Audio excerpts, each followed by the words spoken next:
हे बघा, यांना काय दिसलं ते तुम्हाला पुढे कळेलच. आज आम्ही आलेलो सामनगड येथील श्री महालिंगेश्वर मंदिर पाहण्यासाठी.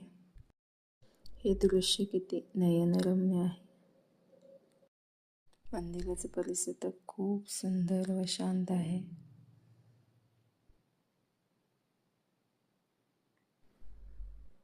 मंदिर हे जांभ्या दगडापासून तयार झालेलं आहे. त्यामध्ये भरपूर असे शिवलिंग आहेत, समाध्या पण आहेत.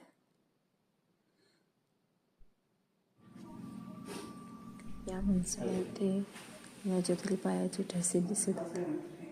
त्याचंच हे दोघं शोध घेत होते. चला बाय.